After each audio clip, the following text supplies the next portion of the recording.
Hello,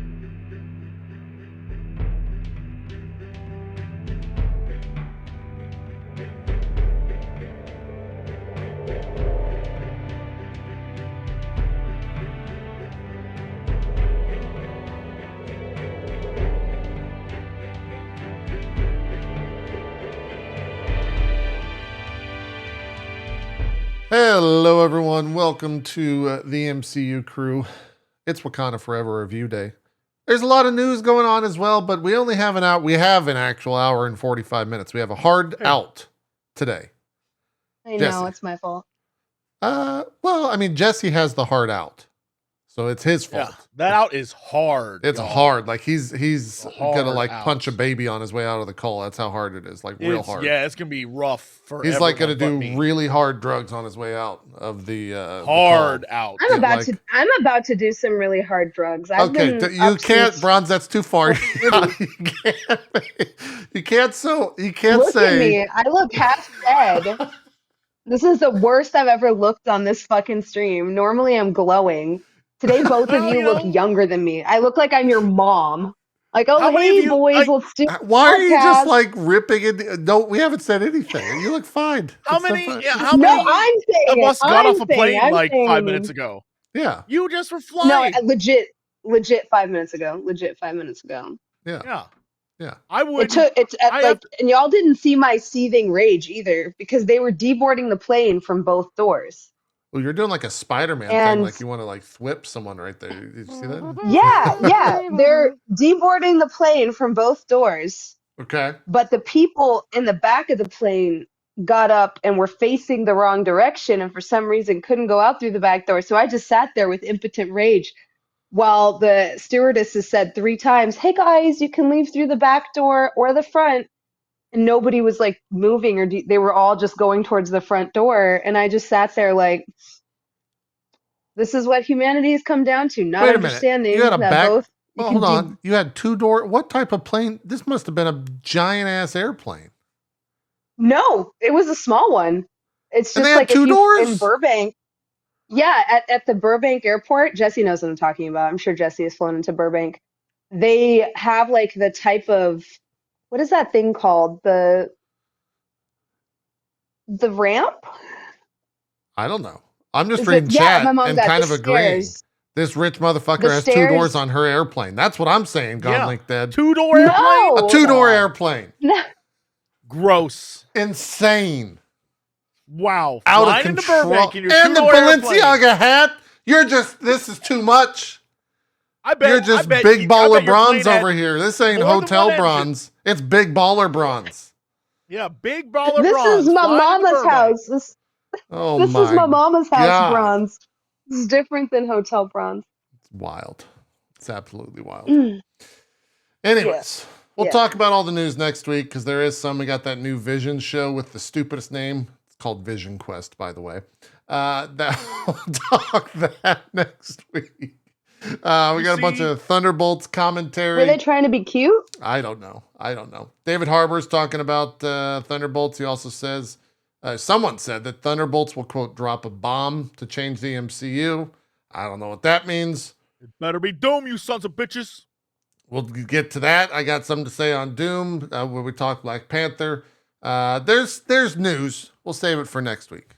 Did you see the news from last night? What's about the news? Secret Wars? I saw him say that it's going to be a really weird, did he say labyrinthian storytelling? That was the quote? He's basically, Feige, Kevin Feige. Yeah.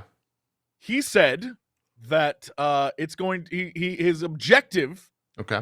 He has, I don't know, till 2026 or however long to get it to work.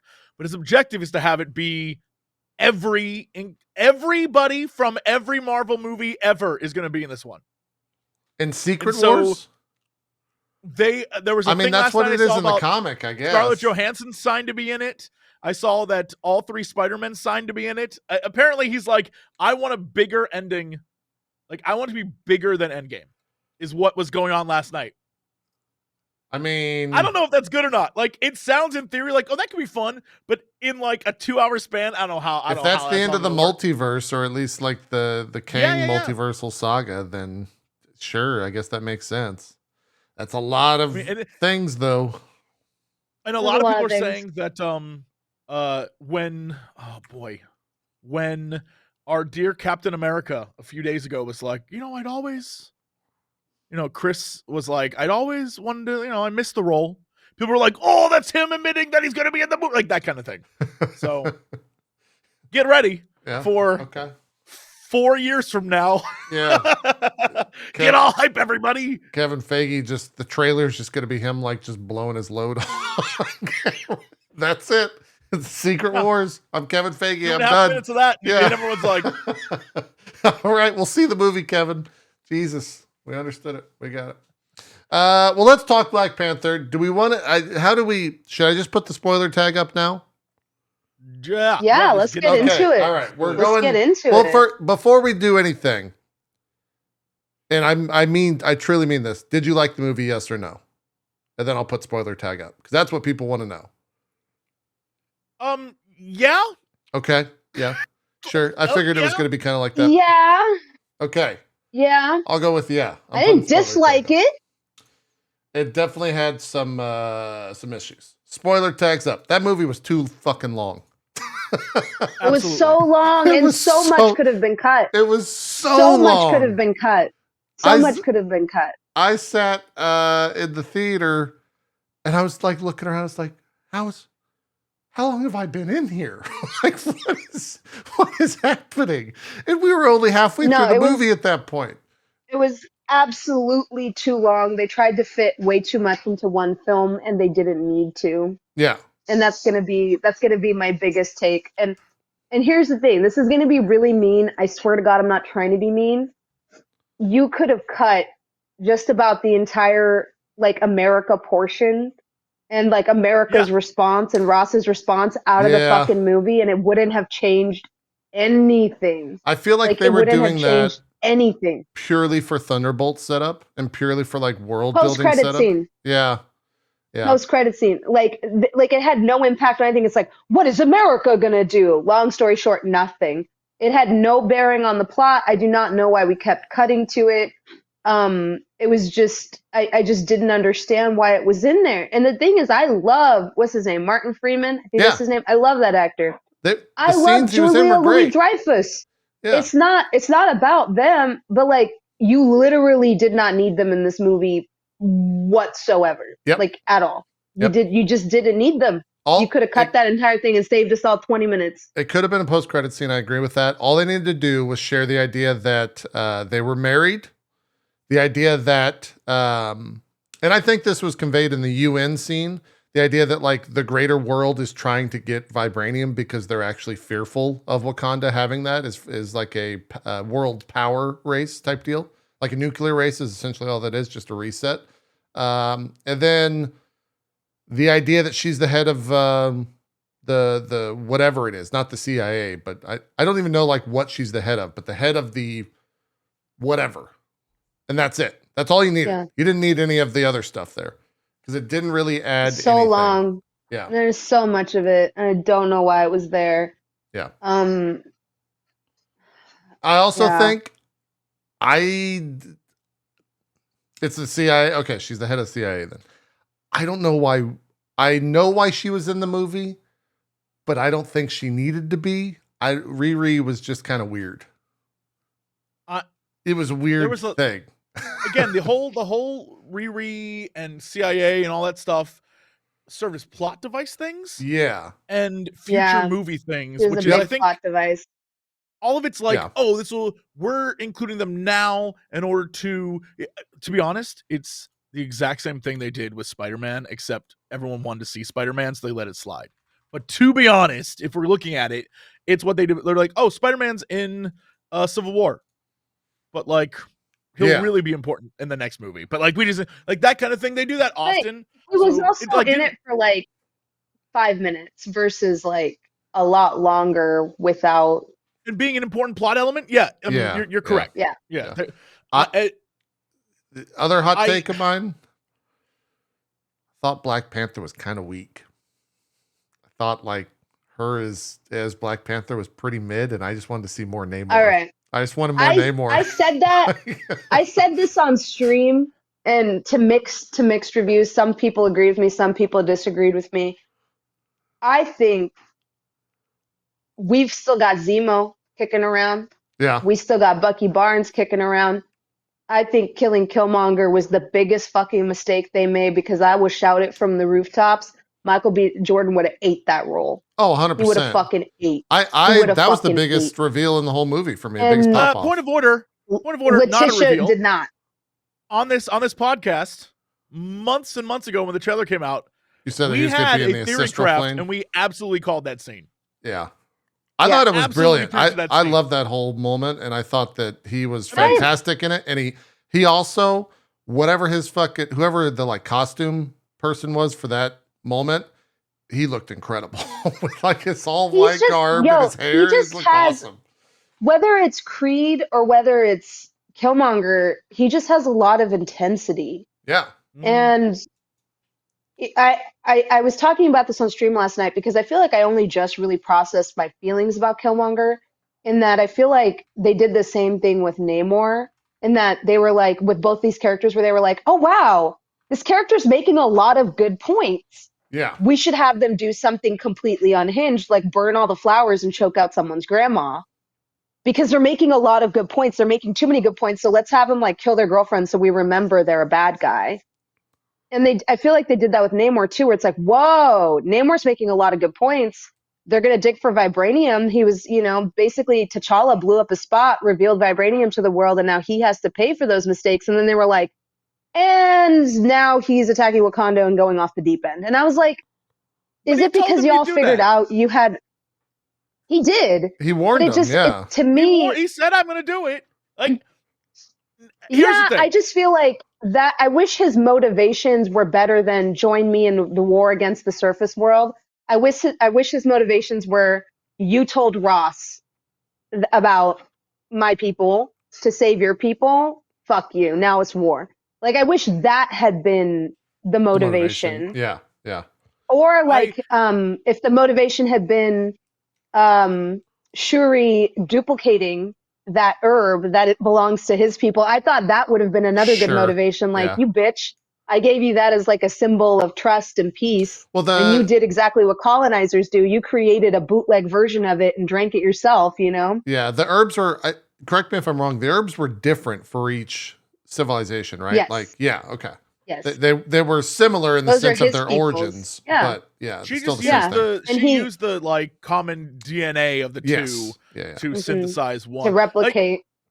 Like, the thing I will say is, across the board, it was like a fine film.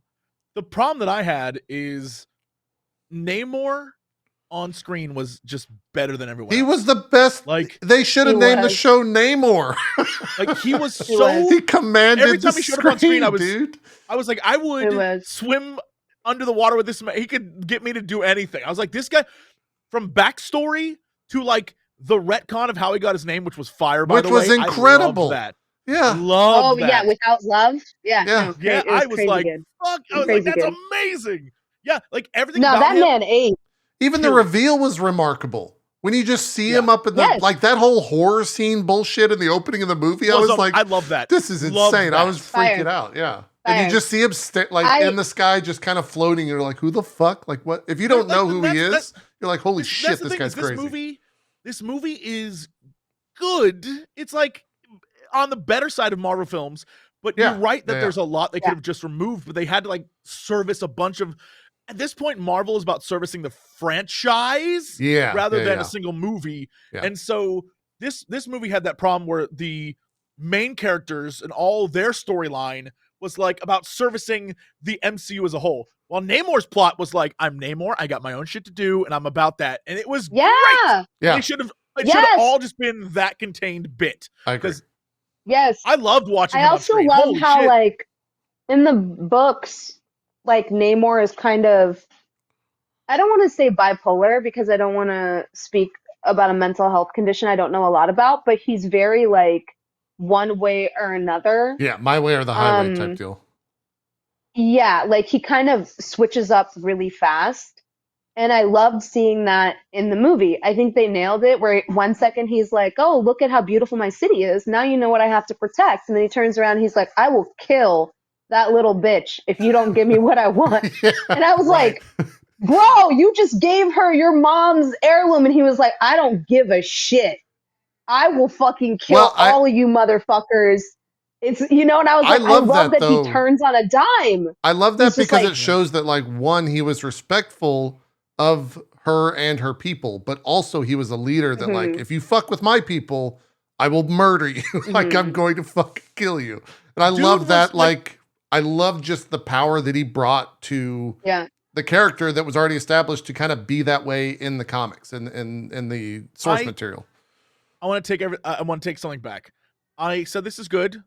There was something truly terrible. I absolutely 100% hated the costumes they gave Okoye and the new girl who had no point at all. Oh, the superhero thing, the superpowered suits.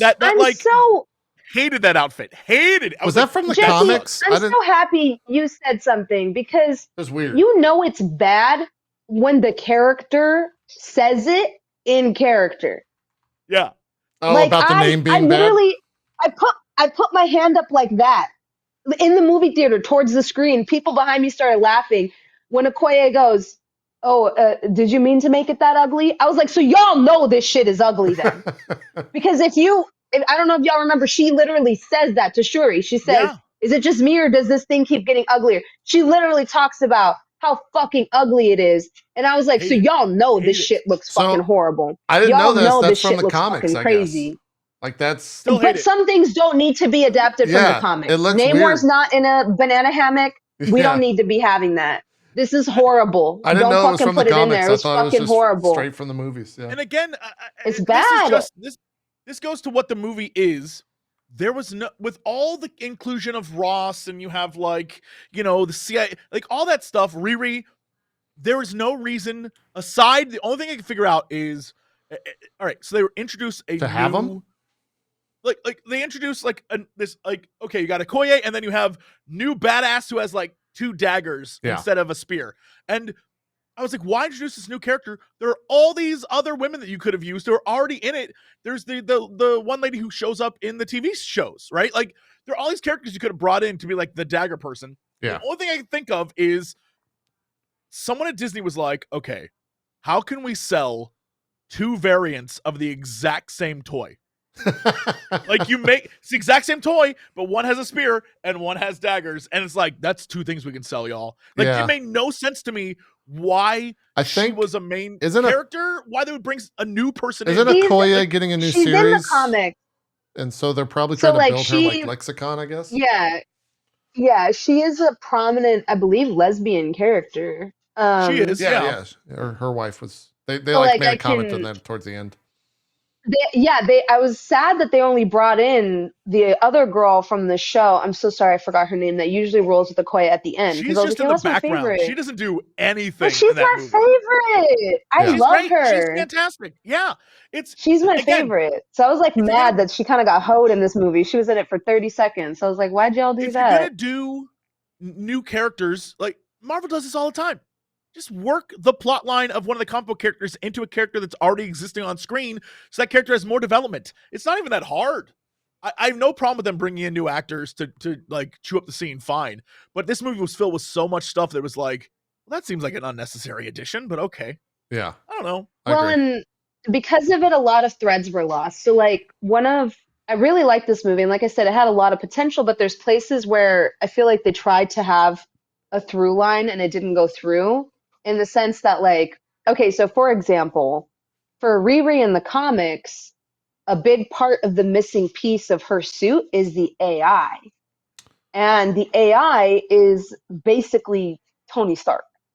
And so that's the thread between Ironheart and Tony Stark. Got it. They decided not to go that route, which is fine. They decided to go with Shuri's AI, but we've never given a shit about this AI. Versus Jarvis that we've had for like 4 movies. Right. So they tried to like make this, in my opinion, AI happen all in one movie. And the result is you waste a lot of camera time on it. Where so much of it is her quipping back and forth with the AI and them talking to the AI But then they never even talk about how that was the piece, that was the component she was missing, right?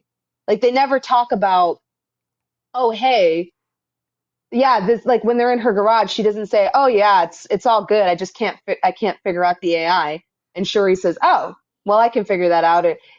Like I don't And know, then the that weirder thread part, not being there is so weird. I agree with you. The weirder part is when they're talking about the AI, Shuri makes like a random throwaway comment where it's like, oh, it's not like in the movies where the AI can just like take over shit. And I wanted to be like, were you not aware that like Ultron was a thing in your world? I don't know, like 4 or 5 years ago, or I guess 7 or 8 years ago. That whole comment was weird. It was like they were saying that Ultron didn't even exist to them. And maybe it I didn't. think they're Maybe trying they're to closed sow off. I don't know. seeds. I think they're trying to sow seeds of like why Riri would use that AI instead of like Stark Tech. Maybe, It could be yeah. that like Wakandan AI is better. But I personally feel, and maybe I'm biased, that removing that component is removing a large part of that character. Yeah. And things that should have had more time spent on them were gutted away. Like it's a throwaway comment at the end of how, oh yeah, she used to work on that car with her dad. Yeah. It's yeah. like, but like, I don't know how to describe it, but like, that would have made her so likable in the beginning. If Yeah, it would have made do you her know what more I mean? Like human if we than just like this knew, super crazy like, genius. why did we go this entire movie without knowing that? Why did you throw that in at the end? Because if you threw that in at the beginning, it would have made sense. She would have been so relatable losing that car. Like, she didn't even have an emotional reaction to that. Yeah. Well, And once again, I don't that's think where it I'm was. like, but like, that seemed like there was a cut that scene should because have, you're right. She had like such an emotional reaction to the car being back, and I was like, oh right, I she guess didn't, that wasn't car got sad when it got destroyed. ruined. Yeah. There was Yeah. no He was emotional I also would have connection. knocked out. thought, like, Yeah, she wasn't I feel conscious. like they That's true. cut He was something knocked from out. there. There was definitely Was that before? she got knocked out when the car, or no, she wasn't even in the car because Okoye was driving the car. She Yeah, was in she her flew suit. in and She got made like stuff hooked and knocked explode, down I onto the think. bridge. By the way, best fight scene with bridge fight scene. Bridge fight scene between Sure. Okoye Yes. and Atuma Yes. was Yes. incredible. They sold that when he like put the spear in the ground and she slammed against it. And That was the slammed her best. face. That Yeah. was the best thing I action was wise. convinced I that could she was watch a going to die there. movie. Yes. Yeah, I me was too. convinced that I was her could have death. watched just Atuma and Okoye. I could Yeah. have watched just that. It Incredible was so fight. good. I- So good. Again, this goes to the fact that was big question, was the one underwater woman who was always around Akuma, was that supposed to be Nomura? Yeah, that was. Yeah, Yes. that's her. He names her at one point. He says Nomura when she's like, I'm All I'm disappointed in saying you. is, Yeah. all I'm saying is like, that's a major player, and they just were like, you're a background villain. Like, you know what I mean? Mm. There's a lot in this film. It's really weird. That you said villain, like I don't even look at them as villains at all in the film. You're right. But the grand population, even like my wife was like, yeah, it was weird that they were villains. I was like, I didn't even consider the fact that they were That's the villains. part to me that felt forced, which is what I was trying to like kind of put into words earlier. Is like I don't know how to describe it. Like I don't know. I think like M'Baku was the only character that I was on the same wavelength as him. He was 10 where out of he's 10. like, yeah, where he was just like, you realize they think this man is a god. Yeah. And if we fight him, if we kill him, let's say if we can kill him and we fucking kill him. Number one, is that right? And number two, what does that accomplish? And I was like, why is this man the only man that's fucking making sense right now? Because Like, he's the voice of reason. he's He's the now the only king. likable character. Yeah. I know, and he deserves to be. He's the only fucking likable character. He was great. Because like to me, it's like, how could you destroy another indigenous population after knowing their story? Which is why I think they had Namor kill the queen, because otherwise, after learning everything she did about him, why the fuck would Shuri ever kill Namor? Right. He has every reason to feel the way he feels. And it started the whole story of like vengeance for Shuri as well, which I think played the that difference whole is like hand. MCU Wakanda is this fun paradox that I wish they would spend more time talking about, because They might do it in the show, Disney Plus show. it's like this nation that is like the most advanced bad. It's almost the plot of the first movie. Like, how are they not helping the world more, right? And their whole thing is like, we don't trust y'all out there, which is fine, but that's a huge plot element of like, you should, Shuri, be able to understand why Namor's like, I don't want people to find out about us at all. They found out about you, and you got people trying to raid your facilities and steal your, you can understand, like, plot-wise, the things, the story, the headbutting makes sense to me. The escalation is kind of like Marvel-ish, but like it makes sense. Yeah. The things all around it, all the weaving and stuff, all the extra things, the things I'm like, we could have scrapped that. We could have scrapped that. That's unnecessary. Even the final fight, to me, while enjoyable, I was like, why on earth would any smart tactician be like, okay, here's the plan. We're going to get on one boat, sail out in the middle of the ocean, and then sonic bombard, like make it look like we're trying to like mine their shit, and then have a battle against an entire empire with Surrounded. one boat, bro. Yeah, surrounded by water. End, yeah. That last shot, when it's like 8 dudes left alive and thousands of guys coming to the side, was like, it was the dumbest plan anyone has ever had in the history of the military ever. Shamu launched the people onto the boats. I was like, this is insane. This is the greatest. Yeah, like, because of course that's what's going to happen. It was genuinely terrible plan. I was like, why would anyone follow Shuri anywhere? This plan sucks ass. But honestly, Jesse, those bad plans are like where okay, so am I the only one that thought this? But like, why would Namor be fixated on killing the scientist when, what are you telling me that nobody else, like they already stole her designs from the submission. No, they can't make another one. Why do they need her to make it? Right. Couldn't anybody make it? Like, I was so confused by that. I was like, and then she's like, oh yeah, everything is on this laptop and it's encrypted. And I was like, it was a very strange MacGuffin. You're telling me, like, you're telling me nobody else knows how to make this other than this one scientist, and you broke the one that existed, and therefore no one, like, nah, man, the US would have been mass producing that shit after they stole the first one. Like, and she even says, like, I didn't design that. That was just a proof of concept. They already stole it. Why wouldn't they note down, like, they put it down there? Wouldn't they have noted the specifications of that and then mass manufactured them? And this became this whole thing of like, well, Namor has to kill this one scientist. And I was like, Namor, why do you think she's the only person that knows how to make one? The genie's out of the bottle, baby. You can't put that shit back. Yeah. I absolutely thought the post-credit scene was going to be that. I thought the post-credit scene was going to be like fucking Elaine in a facility with a bunch of other detectors and like, don't worry, we'll get vibranium. Like that. I thought that was going to be the post-credit scene. It's not the one we got. It could still be a plot line. Be. Yeah. I was like, I just thought it was such a stupid concept of like, well, if we kill this one scientist, and I was like, I think like it's clear the CIA has been in possession of that machine. You don't think that they wrote down, took pictures, extensively tried to copy it? I think what they were trying to do, I agree with you completely. I think they were trying to show that Namor does not pull punches and was willing to kill kill Riri.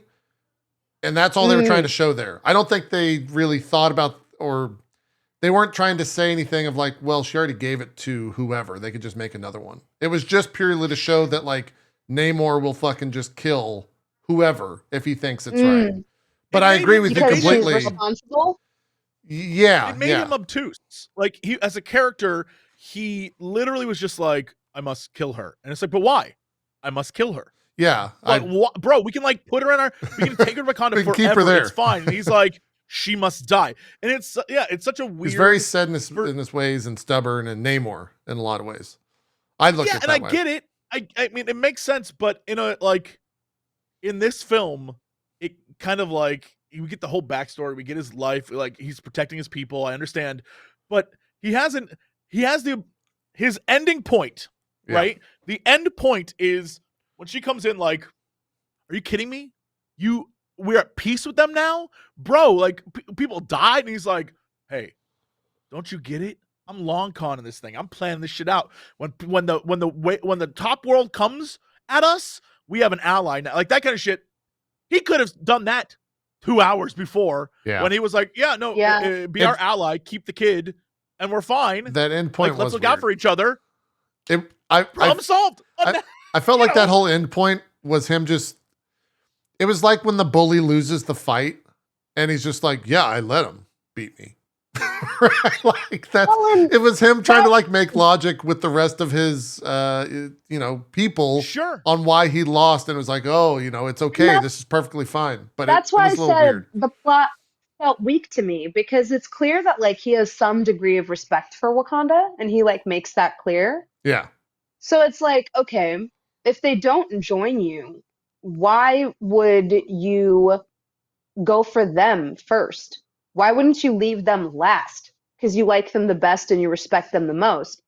I thought the plot, based off of that amazing opening sequence where the sirens fucking come out and lure them into the sea. That was fucked up. That was so fucked. Holy shit. I thought it was going to be a case of, they keep attacking Navy ships, Wakanda gets blamed, and that's what spurs Wakanda and them to go to war. Yeah. Or that like full out war breaks out between Atlantis and America gives Wakanda an ultimatum of like, hey, listen, either you help us. I thought Wakanda was going to be brokering peace in this situation, especially because they opened at the United Nations with this torch kind of passing from T'Chaka to T'Challa of like, how do you keep world peace? And then none of those narratives had a through line. Yeah. But like they had set up this beautiful story of like, Ross is going to try to keep the peace because Wakanda's going to keep getting blamed. And they have to play this very careful game, because I'm sure they don't want to expose these people. But on the other hand, the rest of the world is looking for an excuse to make war with Wakanda and take their vibranium. And if these ships keep going down, they're going to have every excuse to do so. Yeah. Instead, they were like, nope, Namor wants to kill all the land people, which isn't a bad plot, but he's going to start with Wakanda. And I was like, you just admitted in the end credits that they were the most powerful of the land nations. Why would you go for the most powerful first? And also, by your own admission in the end, being friends with them is way better than being their enemy. So you just kind of stated outright that your entire plan from the outset was fucking stupid and you killed half of them for nothing. Yeah. They should have just kept sinking ships. Yeah. No, I agree with you. It kind of wobbled. And I don't know if that's also them just trying to show what type of character he is, where he has to always appear correct and right in his actions. And maybe that's what he was going for there at the end. Like trying to save face for his people for, essentially losing, right? Like he lost that final fight. But it was either he dies or, goes this other route, and we got to go the other route. And I'm much happier that we're having this discussion rather than like, man, they killed Namor off. That sucks. Right. Because if this was Marvel like 2010, he's dead. He's done. When she set off the engines, I was like, they did not just kill this man. This is the best part of the movie. I was so upset. And I was like, wait, no, we're about to get that moment where she's like, I'm not the killer. I was like, oh, thank you. Yeah. You know what? We're good. All right. Yeah. So, which also, I was fine with that. Talking about motivations, that also just seemed like, I don't know what what was the exact moment that made her realize that? Was there one? Was it when they were fighting and she had just an epiphany? Her ghost mom showed up. Was it ghost mom in the middle of that fight where she like turned and then had the problem vision? With that is they tried to do a Shuri arc that was 2 arcs. Where it was like, in the beginning, Shuri is suppressing her feelings about her brother, and she's focusing on work and doing all that. And then at the halfway point, it became Shuri is outraged and angry about all the death of her family members. And she now is like, I am going to be vengeance and like kill people because F it, and I'm furious. And there's like, it's 2 grief arcs, right? Instead of 1 grief arc where I'm shut down or I'm angry, it's I'm shut down. And now I'm, she's like going through grief, which I guess, if you're trying to do all the stages, fine, but then don't include all the other parts of the movie, like all the other shit in there. If you want to do like a Shuri is trying to get over shit, right? That's because they even do like an acceptance in the post-credit scenes. You know what I mean? Like I understand what they're doing, but it's just so much. And then it made the movie longer. And yeah, it could have just been tightened up. There was a lot of things that I was like, don't need that. Don't need a whole like we dated. Ross and I dated or we're married, and we got that back.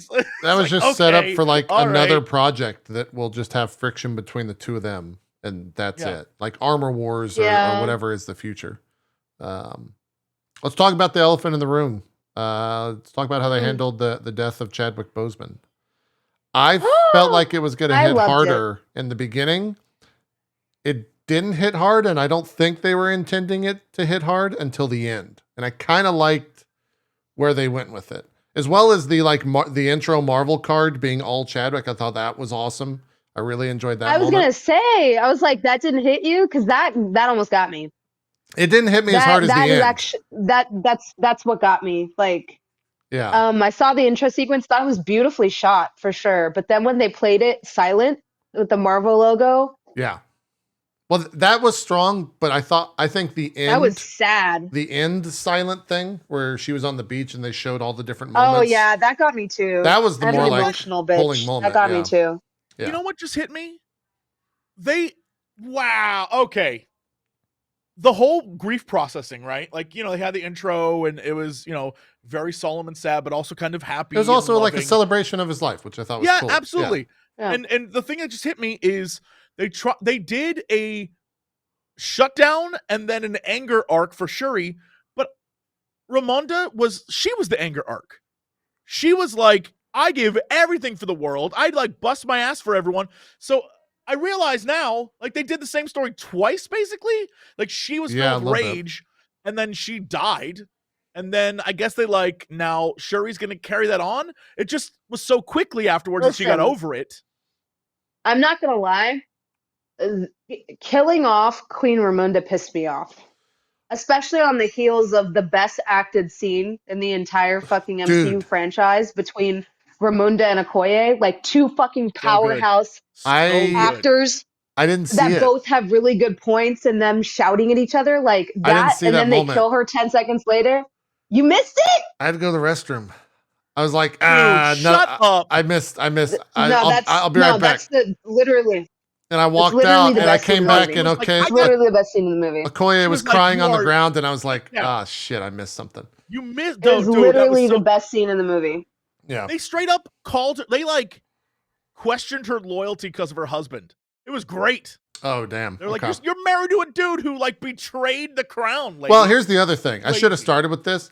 I saw that whole fucking movie in 3D, so I have to go see it again, regardless. Because 3D. I didn't mean to buy 3D tickets. We literally got to the movie room, and I see the bin of 3D glasses, and I'm like, wait a minute. I pull up my ticket, and it's like three. Did Namor fly at the screen Everything was 3D. Everything was 3D. Barf. If you're in a scene, the characters were 3D. If there was plants in the foreground, that was 3D. The underwater shit was cool. It was dope. It looked dope. But to go back, some of the other things were kind of fun. To that.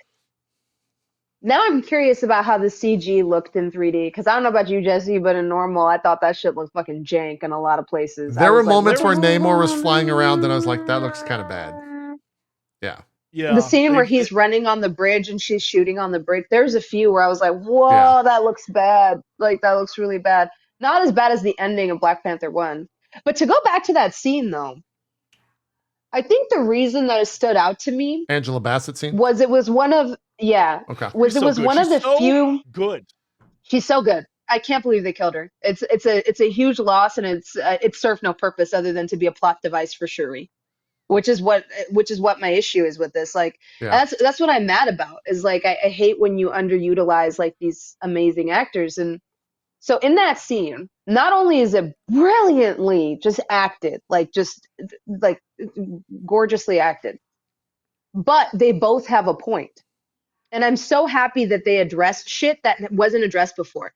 But when she stands up and she's like, I was put into exile and had to go live with M'Baku's people while you stood here and fucking, protected a traitor king. So I don't want to fucking hear from you about how loyal you were. I was like, oh shit, Okoye said because that? that's Damn. true. No, Queen Ramonda said that. Ramonda said Okoye. that. Oh, because she got kicked out. Because Right. when the council calls her out on being like, dude, you stood by literally the betrayer for like whatever dumb reason of loyalty you had. Yeah. When we were in the mountains. You betrayed us. Like, F you. It was great. Yeah, And that's what I love. And she's like, and you want to talk to me about fucking loyalty. And I was like, they made her character kind of like, like she was, the death of her son, I think, brought out, and I don't know if this was intentional, but there was like kind of a bitter nature to her character. And I loved that about her because she's very regal and she's like gorgeous and she eats up every scene. There's something deep within her where she was like fed up with the world. She was like tired of the outside world's bullshit. She was tired of dealing with like politics. She's like, I give so much to all y'all and you can't even keep my kids safe. Like, watching her snap in that moment was so good. And when that scene starts, that scene starts, you think, oh, Okoye has her. And when that scene ends, you're like, no, Okoye was wrong. She shouldn't have took the girl. And that's a really well written scene when you're like, oh, she's got her. And then you see like the rebuttal and you're like, oh no, she actually got. Yeah. It was really well done. And like I said, they both have points because is it Okoye's fault? No. Shuri asked to go with them. Right? It's not really Okoye's fault. But did Okoye stand by the betrayer? Yeah. And who is she to tell the queen, oh, I've given up everything? And it's like, well, no. Queen Ramonda actually has given up. She's given up everything. Yeah. But the queen was out of line. Like, she also was wrong in that her daughter wanted to go. And it just because she was kidnapped, like, Okoye did everything she could to save that kid. And so she took out her rage about, I already lost one child. I lost my husband. I've lost everything. She took it out on Okoye. And I thought that was like, that was a powerful scene because it also like, this isn't who you are as a character, but you've hit that point where you're just like, I'm mad and I'm taking my anger out on a person. And it's like, yo, that person would die for you. Yeah. But in my opinion, it wasn't just the rage of losing her daughter. It was that she let that shit go because she was trying to be the bigger person, but she didn't forget. Because the fact that she brings up, like, I had to flee with my family to the fucking mountains while you guys stood by a fucking betrayer king. That is like, I feel like it was like the summated rage of having to sit and work and be friendly with people that held her at spear point like 3 years ago. Yeah, five or 6 years ago. And be their queen. Yeah. Because like every part of her could have been like, okay, I'm queen again. You're all executed. Fuck all you people. And instead, she's like a fair and just leader to these people that are the reason her family had to go into exile. Like, and she has to be the bigger person. I do think it was like, not only did you lose my kid, but also I didn't forget, bitch. You know, I think it was a little bit of both of like, because it's hard to move past something like that, you know? It is the exact emotion of dating someone at work and then you have a bad breakup but still have to go to work together. It was that like it was that vibe of like, I gotta sit here and look at you and I don't like to do this, but I'm gonna be the bigger person. And then, you know, one day there's gonna be a fight. You know that shit's happening. It's gonna bring up the old shit. Yeah, it's gonna bring up the old shit. I can't add much because like I said, I walked out during that scene. I will say though, I'm shocked that Angela Bassett is 63 years old. And when she walks into that UN scene with the sleeveless dress, god damn, she's jacked.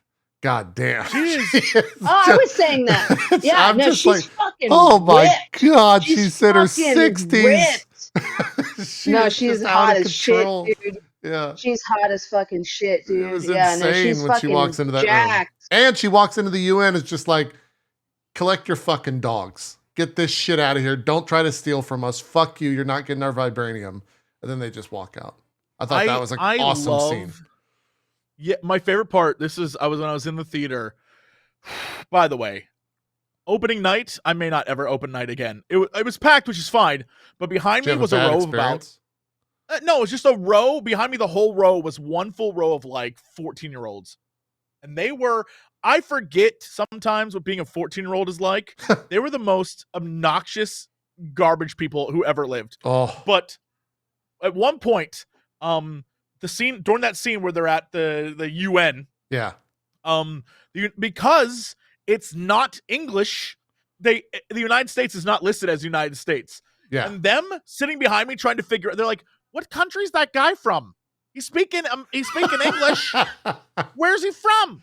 And I like want to turn around and be like, oh, because the little placard. He's just from the US. Yeah, the little placard didn't say. Yeah, that uni. Yeah, because it's in French. that's funny. I was just like, Jesse, it's just a different language. I was like so furious. I was like, not related to my experience, but it was just an experience that I saw and read about on the internet. Someone said they were in the film and it was during the ultimate fuck you timing was during the Marvel Chadwick Boseman like tribute intro logo deal. Someone opened their theater door and screamed, "The old queen bitch dies," and then just like shut the door and ran or something. And I was like, that's the worst. Like, if that would have happened, I probably would have gotten out of my chair and just chased whoever did that down. That's awful. I know there was some dude, like a friend, filming him. Oh, yeah, 100%. It's going to end up on TikTok or some shit. Yeah. Got him. Yeah, it's so stupid. And the timing was just like the worst timing. But anyways, yeah. Sorry you had something else I liked. Jesse. Something that I really liked, but also was like, they always take things a little too far. What's that? I kind of loved that Namor beat the shit out of Shuri. Dude, Namor was great. Yeah. But also, like, when she got impaled and then just, like, stepped away from that, I was like, I think that was the suit. I think that was, like, the implication of the suit and having, like, the Black Panther flower. I don't know how that worked. I was thinking the same thing. I was like, are we just getting impaled now? Impaled. Motherfucker just getting impaled and walking away from it? Yeah. Honest to God, I was like, my thought process, I literally had to, because I was like, you be bleeding everywhere. My thought process was like, oh, I guess this is the same thing as Tony Stark getting stabbed. Like somehow nanomachines close the wound. The suit probably helps somehow. I don't know that I like it, but I guess we have evidence that it's happened before. So all right. To speak to that, Bronze, and I think throughout the whole movie, I got this feeling, and I don't know.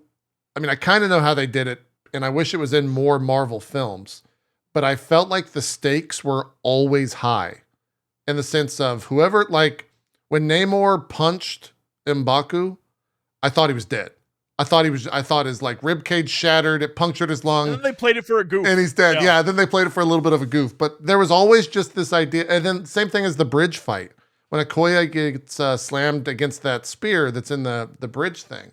It's like, oh, she's definitely dead. And then it didn't. And then when they finally were like, okay, we are going to kill someone, I was legitimately shocked when they killed the queen. Mm-hmm. Out of kind of, I wouldn't say out of nowhere, but it was like, I mean, I guess she did drown there. Okay. It is entirely played for shock in a way that is not predictable. Yeah. Because the queen is saving, I think it was Riri at the time. Yeah, it's saving Riri. The queen is saving Riri, pulling her up, and then the next shot is Riri's fine, the queen is dead. So, like, the reverse Uno card on that was, like, made to shock it was weird you. to me. Yeah. But it's like, oh, okay. I guess I think it would have been much more. I think if, like, Atuma killing Okoye would have sent Shuri over the edge, or if they had given M'Baku more screen time, like Namor punching M'Baku, if that's what sent her over the edge, those scenes would have been insane. Yeah. Instead of they can't kill all those characters. They both drowned with water grenade. Well, I'm not saying all of them. I'm just saying I think those would have made more sense or hit harder versus like the one they chose, which was Queen Ramonda just. I agree with you in the idea that drowning. Her death didn't hit hard because of how she died, but I do think it was a shock that she died, if that makes sense. I would, because it didn't make sense. A little bit, yeah. If I could change, she was a strong swimmer, and Riri was passed out, and she was holding her breath and swimming up. Yeah, it was a little strange for sure. That's why I was confused. I was like, Riri was passed out in the water. Queen Ramonda grabbed her and was swimming up. She was conscious. And then all of a sudden she was dead. It was like, that's why I was like, and then she's like, Namor drowned my mom. And I was like, Namor threw a grenade and your mom happened to drown. Like, it's not like he held her under the water. Yeah. It's not like he held her down. Like, you're saying drown her. Like, well, it's also, you know, you can't put yourself in the head of the character, I don't think, in that moment. But I don't even know if I mean, I guess he threw like 10 water grenades at a window where she was standing right next to him. Maybe he did completely mean to kill her. Maybe that was the goal from the very get-go, that he wanted to kill the queen. I don't know. It's hard to say. I don't think he did. I think he wanted to kill Riri. Because he even stands there and he's like looking at her. And then he chucks the spear, and doesn't it like crack the window? Yeah, it cracks the window correctly? and then he fully cracks it with the grenades, yeah. He's like giving her a chance. He's like being like, this is your chance. Either let the girl go or let the girl die or run. Yeah. I did love the scene right after that where he's just like, collect your dead, mourn your losses, and, you know, deal with it, ultimately. There is a moment where the queen, when she summons him, she straight up threatens him. Sure. She's like, if you mess with us and come for this girl, we will tell the world about you. And that's his line. You do not do that shit. So when she said that, of course he was like, I'm going to kill all of you. Like, that, it makes sense to me because he said numerous times, I guess that's true. We just don't want to be found out about. And she was like, okay, well, you come for the girl, I'll tell everyone. And he's like, everyone has to die. Sorry. Like, that it makes sense to me. Honestly, if I was going to, the movie has a moment where, like, once that attack happens, if you're going to start killing people, honestly, it should have been just kill them all. M'Baku, when he gets hit, he should have been like in like track, like he should have been all like bandaged up and messed up and like really hurt. Yeah. And so his role as an advisor, the idea that like, I can't fight right now, and all like you are like, Shuri, you're losing your mind. All I can do is be like in bed and advise you. I think would be an equal kind of like, oh, this guy really wants to fight, but he can't. And so he's telling you like, this dude's too strong. His army's too big. Please listen to me. I got my ass kicked, and that was just him. It was a punch. Like, and that was one move. Yeah, that kind of stuff would make sense to me as they build up the tension between the two. If it would, instead, again, I like this movie. It's a good movie. There's a lot that I would change, but like the ending, them going out in a boat makes no sense to me. I still don't. There's just a lot I would cut too. Like that, where it felt like they were trying to give people something to do, and I'm a firm believer that not everyone needs to be in every scene, if that makes sense. Mm-hmm. So like, Namor is an amazing character. Also, just random thought, he kind of confirms he's a mutant. He says as much. He says, I'm a mutant. He says. Yeah. He says, I'm a mutant. He was first, yeah. So yeah, like I love that idea of like, oh yeah, his mom took the herb, and the reason that he got the powers of both is he's a mutant. I also think the wings on his feet are going to grow back. They were bandaged. Yeah, they were bandaged at the end, so I think they will grow back as well. I will say the one thing I think is hilarious is that for Namor, they always seem to use CG for when he swam. Yet every other person you're telling me, several hundred years of underwater living, they still swim like human, like us underwater, like where we like struggle to move. I was like, these people would be zipping around if this was real underwater Atlantis shit. Yeah, if it was like 5 generations or so, probably, That was one of my spicy takes of what I would cut. I would have cut the entire Talokan. I would have cut all of it. I didn't understand why she went down there. I don't understand why we needed to see it. It didn't look good. It didn't look good in my opinion. There was nothing about it that I was like, wow, the way Shuri was. I was like, what are you impressed by? A bunch of people awkwardly doing this? Like they live like that? Like I like how the camera zoomed in right there. Like I was with Jesse. I was like, they don't look like they're enjoying their lives. The city doesn't look that great. Like they're living like it's not like they had giant jellyfish, because they enchanted that lady at the beginning with the phantom jellyfish. I thought they were gonna have jellyfish mouths and krakens and just crazy shit happening. I thought we were going to see a kraken. Shit going on down there. I was confused. Dark and it was shitty. Yeah, what was the sun thing? By the way, I don't think they want to do the obvious scares of like. At the end of the day, I think Disney realizes that they don't do the same Disney. I don't know if it's a mistake, but they don't do the same shit Disney did in the 80s where it's like you're watching a normal movie and it's a sweet movie and then like the scariest shit in the world happens and it scars you as a child for life. I think they've moved like the underwater scene was the perfect example of we could easily put a jump scare here and they simply did not. Like they put the jellyfish and then like they showed the wire of the guy vanished and then right when something was about to happen they cut. And so you didn't know what that was. And it like added a little bit to it, but they didn't ever like all the underwater scenes, the Atlanteans, right? They were whales and whales only. There was not a shark, kraken, nothing scary was in there. There was a shark. No, it was that guy swimming. No? Wasn't it the helmet of the guy swimming? Yeah. The hammerhead. Guy, and then there was a giant like a megalodon jaw that was part of his throne. Yeah. But everything else, like they were like only cutie pie animals only, which is fine, but you know, it's I thought they were gonna have like houses on sea turtles or shit. I don't know what I expected, y'all. I think they were trying to get so far away from like Atlantis as possible, and that's why they didn't have any of that. Well, the result was a really dark. The result was a really dark, hard to see section where everyone's floating around very awkwardly. So that was dark and non 3D as well. Okay. Because I had a very hard time seeing anything underwater when it was 3D. Apart from the sun. They have like one globe of light. That's the sun. Yeah. And he's like, now you see what we're trying to protect down here. And I said, no, baby, I don't see what you're trying to. There's not. Who the fuck would ever come down here? Yeah. Like, look what Wakanda has done with vibranium. What have y'all done with it? Absolutely jack and shit. Like, their lives do not look like vibranium has helped them. Can you explain to me, because I didn't get it, and I felt maybe I missed something, why they just like Kamehameha each other as they're like greeting? What is that supposed to be, like a clam opening or like a pearl opening? Like this? They did this. I don't know. That's a symbol.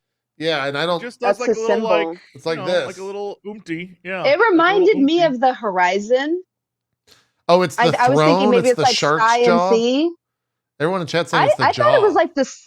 I like how I went that deep with it. I thought it was like the sky and the sea because Kukulkan is like the lord of the sky and the sea. So I thought this is the sky, this is the sea, like a horizon. But maybe I'm thinking way too deeply about it. But that's what I thought. I was that like, makes oh, sense. It's like a it's chat saying the jaw, sea? Maybe. I like when they started doing it, I was like, why are they all just like Kamehamehaing each other?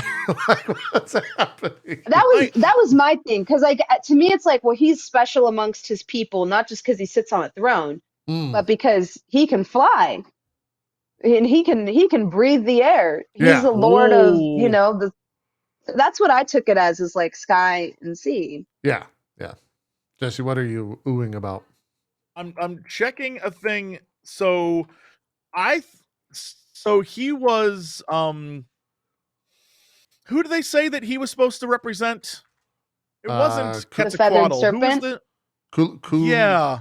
God damn it, I forget. It's like Ku Klux Klan. Kukulkan. Kukulkan. Yeah. Kukulkan, yeah. Someone in chat just said that it could be his jaws. The jaw, because if that's like a serpent deity, then it could be like the jaws of a serpent. That makes more sense. Yeah, that makes a lot more sense. Especially if they revere him as a god, then yeah, 100%. I love the idea that this mutant baby was born with wings, and they were like, "Oh, it's this feathered serpent." That's so cute. I love that mutant baby grew into like a preteen that murdered the shit. Yeah, he just went and murdered a shit ton of colonizers. Oh. Yeah, that was. I love that was like my favorite thing though, because I think like when you're like them saying, oh, you're a child without love, but like hearing the stories he probably heard from his mom and seeing someone whip the indigenous people and realizing like that's why your mother was driven into the sea. Because the important thing that they kind of hit on there is that his mom was reticent to go into the sea, and that towards the end of her life, she missed her life on the surface. Right. They then also say that he ages slowly. So even though he looks like a kid, ostensibly he's like 50 years old. He could be older. Yeah. I saw that as well. He's like 50 when he does that. He looks like a child. Yeah, but he is a grown. So even though those colonizers are horrified that a child is doing this, mentally is he a child? His mother has grown old. He's watched her live her whole life. Like, time has passed. Yeah. Like, he's actually a lot older than that. He's a grown ass man making those decisions. Really, For he sure. just looks like a kid. Was it Niño Sin Amor? Was that what they called him? Whatever it was. Yes. Syndrome. Yeah, the boy without love. Yeah. I know that's a retcon. I know that's not comic at all. No, but it's better. No, but it's really good. I think it's better. Really good. Yes. If there's one thing I think they really absolutely nailed, and I think that Ryan Coogler, the director, is like really good at, is the idea of like world building, because I loved everything that he did for Wakanda in the first film, and I loved pretty much everything that they made about and I'm blanking, I can't say the name easily, but his whole like world, whatever it's called, whatever it is, that whole like world that they built for him, I thought was great, and the whole shift to being like Mayan and like that much that origin of it all. I love it so much more than like just a dude in a speedo who was like underwater a lot. Like, it was his hatred of land people. His hatred of land people makes complete sense. Yeah. When you think of it, because he knows his mother was driven into the ocean because of disease and slavery, right? Yeah. And then imagine coming to bury her after she says, I want to be buried in the land of my ancestors, and also like she missed her surface life. And then that's the first thing you see when you go back. Yeah. You would just assume these people are fucking animals. Well, it makes sense why he thinks everyone on the surface sucks, because that's what he knows. So land people are fucking garbage. Like they're disgusting. So his like radicalization is like, oh yeah. And then he even says it, the lady says like, oh, everybody that's ever gone to him seeking him with ill in their heart, they get dragged into the depths. And I'm like, yeah, because that's probably a thing too. There are probably people that have sought him out to like either kill him or study him or capture him or take over his little grotto. Yeah, I love their take on sirens too. I thought that shit where they like literally sing and it's the sirens call that puts the people into a trance. I thought it was in a lot of ways like some of the most fucked up deaths in the MCU, because they're not really fighting a lot of these times. They're just grabbing people and pulling them underwater and just drowning them. Yeah. That's their whole method of fighting. It's just grabbing dudes and throwing them underwater and keeping them there. Jellyfish thing killed me. It reminded me of this old movie. I think it's called The Sphere. Underwater expedition. Yeah. And like the jellyfish cover the dude's helmet. And at first they're like, they're so beautiful. And then it starts burning through their suits and stuff. Yeah. It reminded me of that, where I was like, oh, wow. Like the lady's like, I've never seen one in that color. I was like, this is getting dark. This is like turning into horror. Like, cause it's like, the opening scene was was like, that definitely thing's going to grab her. Yeah. It's going to probably grab her because she's like, it's so beautiful. And I thought like, when they went underwater, there's going to be more bioluminescence. I thought there would be more like jellyfish and stuff like that. And so to me, like, I just feel like there was a lot of missed opportunity because his cave, the grotto cave, is gorgeous. It's beautiful. It was also kind of like Mesoamerican. It was like a halfway point. Like I felt like that was a halfway point to their city. And so I don't know if he lives there or he was there at the end. He definitely chills there. Yeah. Because he built a little cool kid hut. Yeah. He like hangs out and paints there. It was so different from everything else. It felt like they just needed a place. I guess because maybe he doesn't need to reside underwater. And so that's how he chooses is to not be in water. I don't know. Did anybody else think that the whole he needs water on him was fucking stupid? Because I thought that shit was stupid. I'm like, isn't he supposed to be able to go out of the sky and the sea? And they're like, oh, we'll just dehydrate him. He's got to have a weakness. Like, then why are you fighting him in the ocean? It to me was so strange. The water was right there. Why didn't he just go jump in it first thing? Yeah, that was one thing I had. Also, there's water vapor in the air. There's like moisture in the air. But like that's the problem with the film is that the like plot, like the things that are happening in the movie are good and fun to watch. But the connectors and the reasons for the things that are happening are paper thin. Yeah. Like they exist to kind of get you to the next scene in a way that you're like, all right, well, that was serviceable. and we'll move on. But the scenes, the things that are happening, again, everything we've been talking about here since we started, when you talk about a scene, you're like, the Underwater scene, amazing. When you like every time that you have Namor on screen, amazing. Like the scene with the Koya Ramona, like all that's like you have these amazing scenes that are occurring, but all the little connections between the scenes are like, we just have to move on to the next one. Yeah. And so it's like, you have a cool bridge fight. Yeah. And then it's like, I would have had Doctor we Strange teleport him to the Sahara because he was on the beach. Like, why do you think that would? I don't know. I don't know. The logic was strange there. I was like, you just found out he's weak to dehydration, so you're going to fight him in the water. Or near it, yeah. It was a little strange. I think so, too. This was also not necessarily a reflection of the movie on bad or good, but one of the like first Phase 4 projects that I can think of where Wong didn't show up. Like he wasn't in this film at all. You're right. Not that I like expected him to show up, but it was just of the Phase 4 movies. This is like obviously one of the better ones. Despite, I'm sure people are gonna be like they don't like anything, but despite my critiques, like I think that's what sucks is like there's so many amazing scenes, and then the connective tissue of it is not. It's like really weak, and so some characters get reduced to plot devices and. Ultimately, that's what Ironheart feels like is one giant plot device. Like I didn't leave the show like I'm excited for her solo project. I was like, I didn't even like I thought her when she was like, I built my first machine when I was 3. I was like, bullshit. I know that probably sounds mean, but I was like, when you're 3 years old, and you built your first machine. Okay, all right. Ironheart ended up being a genius, but yeah, Ironheart fell into the category of Echo. Unnecessary, but you should be excited for where she's going to end up, and it's like, but because she was cooler than Echo, though. I mean, like cooler, sure, but I'm talking about like I know what you're saying, like character-wise, yeah. It's like, oh, you just brought in a character to get us all introduced, and now you want us to be hyped for this character, but like they didn't do anything hype. They didn't really. It was just Iron Man. Remember Iron Man?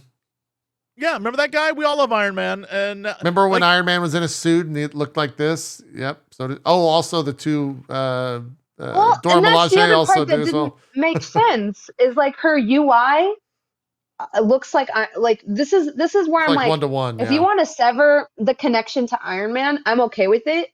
But then they have callbacks that are just weird. So one is like the UI looks just like the Iron Man UI. Which I'm like, wouldn't Wakandan technology be more advanced? Like, wouldn't that look different? Number 2, did anybody else clock that like her falling out of the sky was a 1-to-1 parallel of when his suit gets covered in ice and he falls out of the sky? Yes. Absolutely. Here's the thing. For him, it makes sense. Because what happens is the suit gets covered in ice, he falls, and then the G-force of falling is what makes him pass out. For hers, it's the oxygen. She was open facing though to the world. He was not. Right, but like that's not how oxygen deprivation works. It worked on me because I didn't think about that. The idea that she was open faced to the world was like, oh, she's out of oxygen. That's not how it works. Isn't it the air gets thinner as you get up higher, so you can't actually breathe oxygen? Yes, it gets thinner, but you don't go from like, oh, I'm conscious to, oh, I'm unconscious. There's no oxygen. It takes time to like. Sure. But like G-force pressure is because like the blood in like your brain, the whole thing, you're being mashed, and so you pass out because like. Immediately, yes. The Iron Man passing out makes sense because he's plummeting. Yeah. But even plummeting, you don't pass out. Like there's, I guess Spider-Man also passed out too in the same way. I thought for Tony it was because he went way like dude was in space almost. You know what I mean? Like same with there was no oxygen. True. Like this, she was just up very like high. 28,000 feet. I think is what they said. Yeah. Yeah, like it. They said the oxygen gets thinner. Like it makes sense. I always feel like. That is even while watching in the new Top Gun movie where everyone passes out every 5 minutes of that movie, like you're like, okay, I get it. I get it. G's, 10 G's is tough. I understand. Everyone be passing out all the time in movies. Yeah. I do think Yeah. Ironheart was just Me, I didn't great. understand what the parallel was for when they were trying to draw a parallel between her and Tony Stark. Like, I guess I didn't, like, G-force aside or oxygen aside, I didn't understand the point of that scene other than like, look, it's like she's Iron Man's, next version. It's like, but they've tried so hard for her to not be that and for her to be her own character. So, Oh, like, someone, why draw those parallels where no connection exists? Someone in chat makes a great point. He didn't pass out. The suit locked up because it was frozen. Oh, is that what happens? That's what It's happens. been a while since I've seen it. Wait, doesn't he pass out in Avengers? We're talking about the first Iron Man, though. Is the one? Oh, that I we're thought you meant when he literally goes to space to drop off a nuke and then like, no. like That's falls right. backwards. I forgot he was awake the entire time. It freezes in the first Iron Man. You're right. Okay. I think I'm mixing the two scenes. I think I'm mixing the one Turns where out he flies freezes and up the one Jesse's to space a talking about. lot. Yeah, Iron Man Dude, we does. do that frequently. I will say, now that I think about it, I think one of the biggest problems with this film, and again, good film, not complaining, but just saying like problematic. Well, not problematic. That's the wrong word. But I think the one of the things this movie does is, it frequently must reiterate itself on things in ways that are unnecessary. So all the Ross stuff, I think, is designed to be like, it's confirming what Namor says. When Namor says the world out there wants a peace, Ross's storyline and Elaine, their storyline is to literally be like, yes, the world does want a peace, which we already know from the previous movie and the beginning of this. Like, we didn't need to be reminded. Same thing with Riri. Riri's out there to be like, this is a very, like, a badass super genius that is going to go hang out with other badass super geniuses. Yeah. Like, it's just a lot of like, we're going to reinforce this idea that, there are people that are genius on another level compared to the rest of the society. And we're just going to like reinforce. She's at MIT, which is where Tony Stark goes. He does that fund. And then you have the kids from Spider-Man that are going to MIT. Like, it's just, and then even when Okoye roasts MIT, which I actually loved, where she's like, oh, this is like one of our village schools. I was like, yes. But it's like, oh, we have a smart person going to hang out with other smart people, but that smart person's more important than the other smart people because this, like, that kind of thing. And after a while, you're like, I understand. Let me ask this. Do you think Elaine is a Skrull?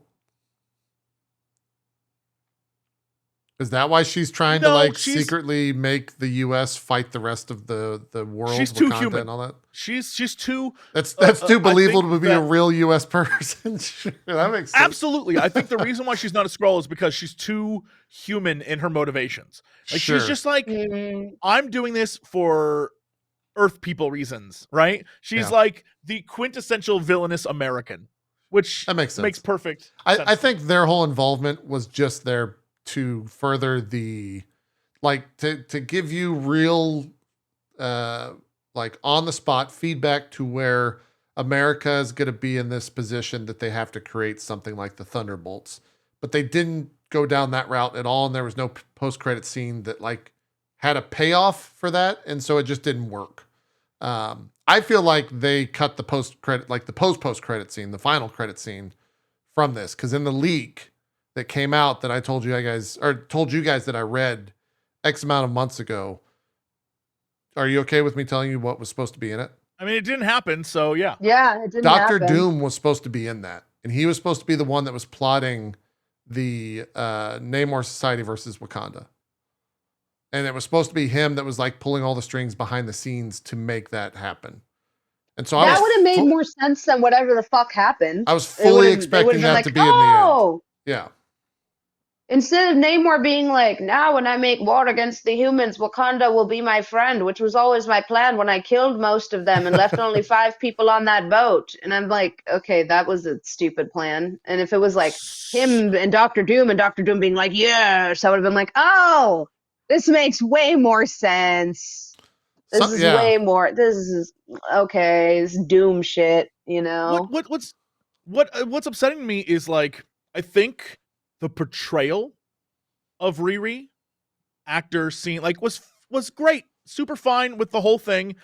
Again, it's just a character that didn't need to be there, and so a lot of her scenes felt like smushed in, which if this is a major character going into Armor Wars, I would love to, like, I don't know, again, it just felt like a movie where they had too much shit going on, and I wished everyone got a bunch more screen time, but there's only so many hours in a damn movie, y'all.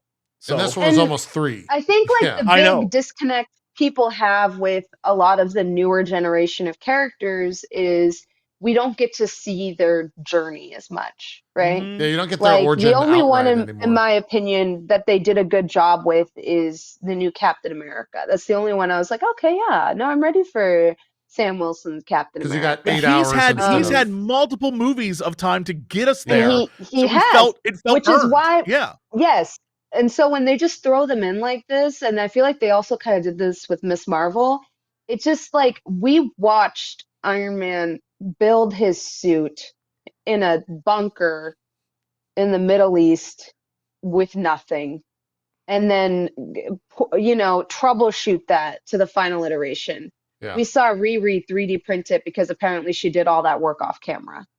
And that's not me trying to shit on the character. That's just me saying it doesn't feel as satisfying when you see the final version. We see Tony Stark set his lab on fire, and that stupid dumb arm robot thing that like he keeps yelling at. It's the cutest scene ever. It's like one of my favorite things. His little robot arm. We see him like eat shit, break his car, set his lab on fire, all this stuff building that suit. Riri, we see her 3D print it in Wakanda and use Shuri's AI. And ultimately, like, it just, once again, it just doesn't feel satisfying. I don't want to use the word Mary Sue because I think that gets overused. It's just not satisfying. I'm not saying she can't be smart. I'm not saying she can't be a genius, but we don't even see her build the machine that supposedly detects vibranium. We just know she built it in 2 months. They did say, which is apparently a big deal. At the end, we just don't get to see her do anything. That we're keeping the suit, and so I think we are going to get her building like her own suit on her own in the show. But that show also has a bunch of supernatural elements in it, which is also going to be weird. Maybe like the Hood, I think, is in that show. Like, so. I don't think you should save character development for a second movie, though. I think like, well, that's Marvel's MO now. Introduce a side character and a main character's thing. Yeah, 100%. I agree. Like with I said, Echo. Yeah. It is like, here's a character. Their show comes later. Like what? What? We have to wait to learn about this character? Like, why would you do that to us? But why? But they're not giving us incentive to watch it, right? Sure. Like House of Harkness is gonna work, and it's because Agatha fucking whooped ass in WandaVision. She was fucking baller. Okay, like I will go see whatever she is in because it was so fucking good. Yeah. If they wanted to do a spin-off of Colleen Wing from Iron Fist, I'd probably watch that shit, and I hate that show. But you gotta give them something. Yeah. To where I wanna see more of them. Another good example, the passing of like the Black Widow title to Florence Pugh. Once again, with the time she's on screen, like it's not about them flying around and doing something plot important. It's not about how important they are to the plot. So I wish they would get off this, because when I said there's so many scenes they could cut, Queen Ramunda piloting the ships and then her saying, "Can I help?" And I'm like, okay, apparently you know how to pilot ships now. And then because she always has to be there. She's got to be involved. She's got to help somehow.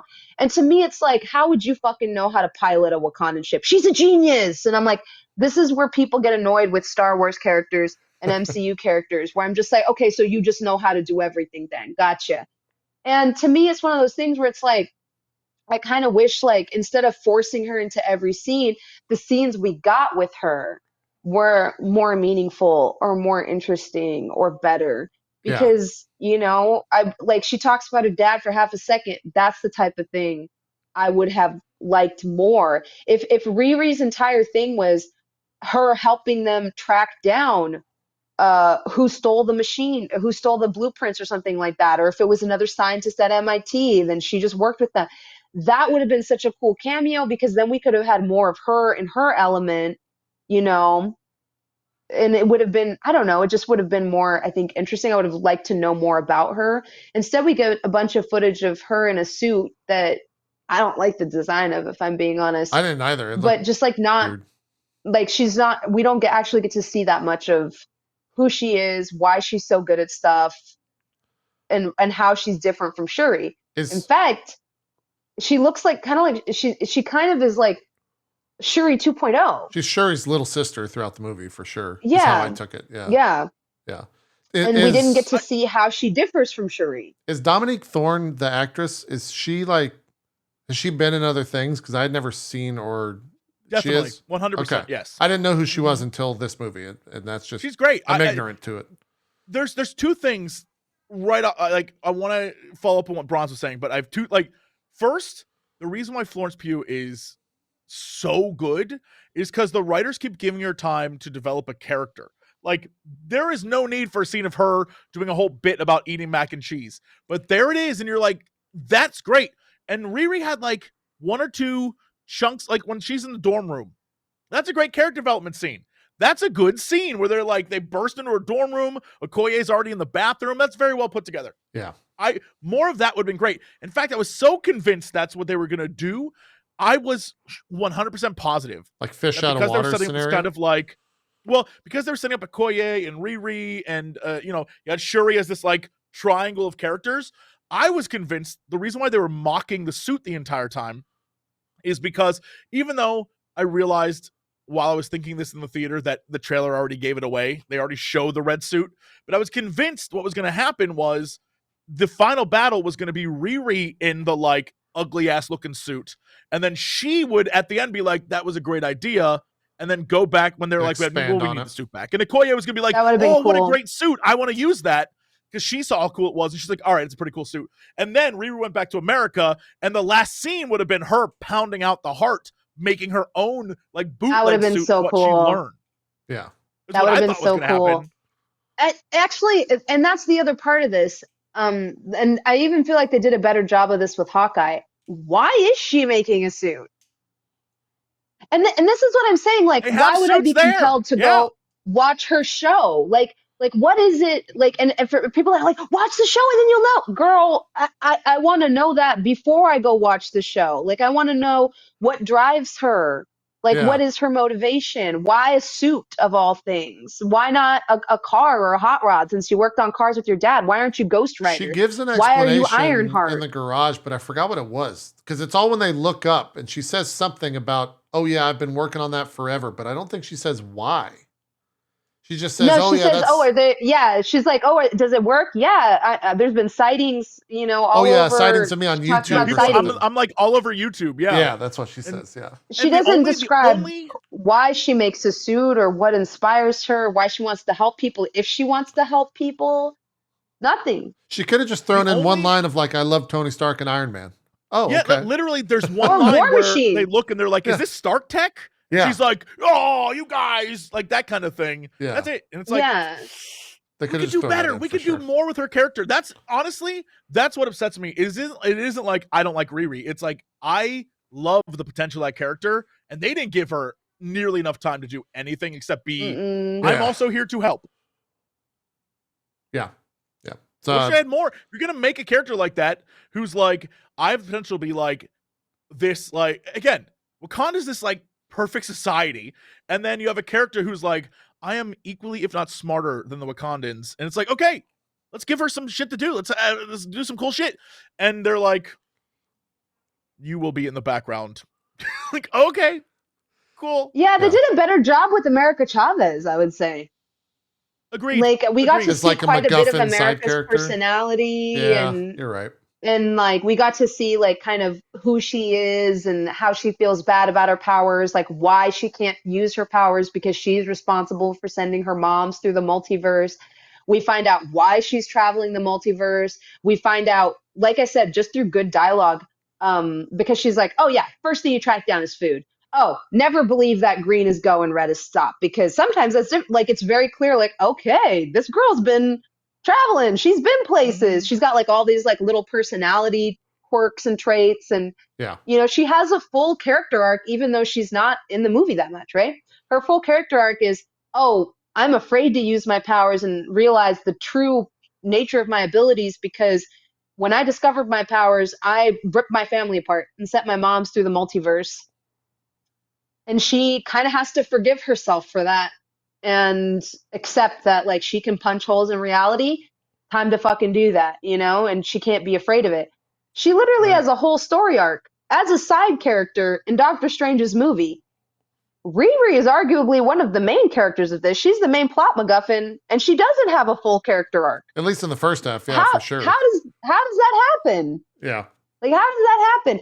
Half of her character that I didn't, the part of it that I didn't like is half of it is her just freaking out while Shuri goes and does cool things. And she's like, where are you going? Don't eat that. Don't wear that. Don't do that. What is that? What is that? What is that? Don't do that. And I was like, okay, I get it. You're scared or whatever. But like, is this going to be her whole character? Is just like, what the fuck? And it was like, that was kind of her whole character was, someone in chat had a good point that I didn't really consider. The idea that like there was no trauma for Riri that we knew about until the very end. There is in the comics, which is why I was like, I can't believe they like glossed over that. Yeah. Like, because the trauma about if I her dad? remember correctly, yeah, they die in a drive-by. Oh, okay. Gotcha. Yeah, it's like really dark shit. And correct me if I'm wrong, chat. But it's been a long time since I've read the comics. But from what I remember, like her entire like her dad dies in a drive-by. It's like gang-related violence. Got it. Okay. And that's why the comment about her fixing up the car about her with her dad, yeah, at the end is really sad. But it also this is the part I really love about it. In the comics, like that's what fuels her love of mechanics. She is a mechanic. Yeah. And so she nails in this whole iron suit because, you know, she's, I think, going to a Stark Foundation or something like that. And she likes Tony Stark. And then he comes and gives her the missing component because she's not a software girl. And he gives her the AI.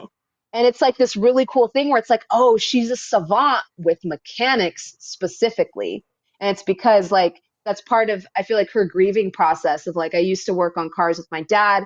I'm going to fix his old car and I'm going to, you know, so it's like actually like I said, really well done. And then you see the movie and you're like, oh, well, I'm glad you guys threw all that out, I guess. Yeah. Well, look, we got 15 minutes. I do want to rank the film. Yeah. One more question I have for you guys is, are you happy with where Jesse, what are you thinking? Well, are you happy with where the Black Panther mantle ended up? Was Shuri the right choice? I mean, we all knew it's the only way it could go. I mean, am I happy with it? Really? I didn't know where it was going until it happened. Absolutely.